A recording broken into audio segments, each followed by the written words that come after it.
go over here to the phones. Congressman Pence going to join us here this morning.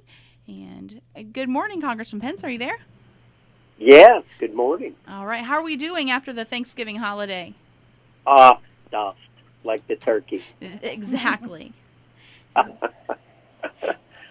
And you're back here in Indiana at this point? I am. I was actually supposed to go out to D.C. today or yesterday, but they moved our schedule till Wednesday night. Okay. So not sure why, but here we are. Now, when you go back to D.C., do you have any idea what will be on the agenda at that point?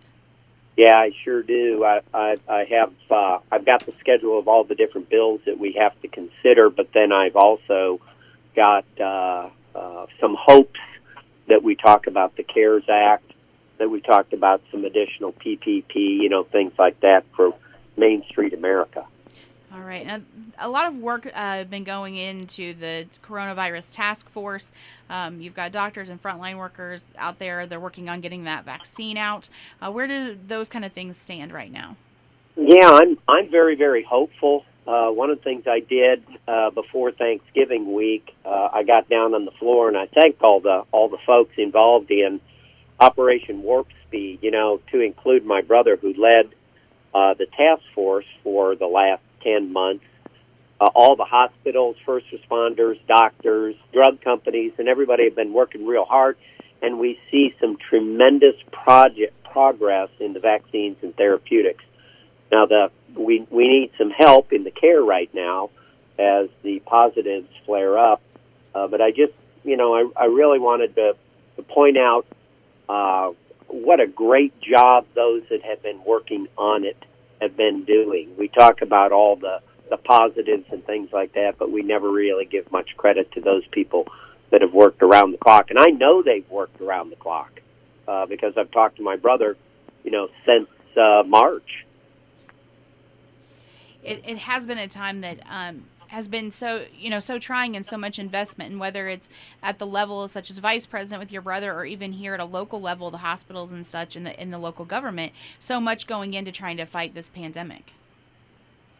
Right, and the hospitals and the first responders here in Indiana, 6th District and across Indiana, they need additional help and support. We need to free up some of the money that we've talked about on this show that already is at the state level but can't really be spent because of the restrictions put on by the first CARES Act. We can fix that in Congress, and I hope we do that in the next 2 weeks. And then we need to take a look at what else we can do to help the hospitals, first responders, and, of course, small businesses.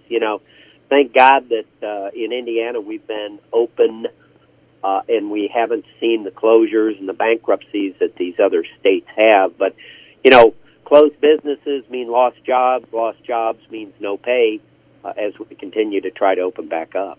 Have you heard from many of those small business owners recently, or do you feel like maybe they're starting to kind of get their feet under them again?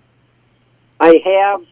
I had heard a great deal from them, and every time I go out or I talk to folks on the phone or on Zoom calls, I ask how business is, and I pretty much get the same response here in the Indiana 6th District, and that's, well, we're about 80% of what we were. We had to make some adjustments, but we're doing okay. So the okay is what I generally hear, unless you're some of the restaurants, unless you're dependent upon some industries that have been basically shut down. I've been an advocate, and I met with the governor before the election about 4 weeks ago and talked to him about doing something about Indianapolis. We're all kind of donut counties here, Sure. Your county, my county, over here in Bartholomew where I live, and we need Indianapolis to find a safe way to open up and to be safe. We can't continue to have the city closed like it is. There's many businesses that supply businesses or do business with businesses in downtown Indianapolis. And I think that's a harder concept for some people that have not been outside of our own specific counties here recently. Everybody's kind of staying at home and hunker down a little bit more. And when you see on TV what Indianapolis has been through and what they continue to go through, you really have to start thinking about the tourism aspect and all of those other branches that feed into government and the monies that are available. Well, that's absolutely right. Think about the Colts game this weekend and how few people were actually downtown for the game. How many restaurants or hotels or even gas stations or all kinds of little businesses that didn't get any business Sunday. So we continue to work through COVID. And how long, now when you go back out to D.C., how long will you be out there before the Christmas holiday? Well, I'm not real sure. We were scheduled to be out there all this week and all next week, but then we got Friday afternoon. We were told we're moving month. You don't come out Monday. Come out Wednesday and prepare to be over the weekend, and then we'll see how far it goes into the next week.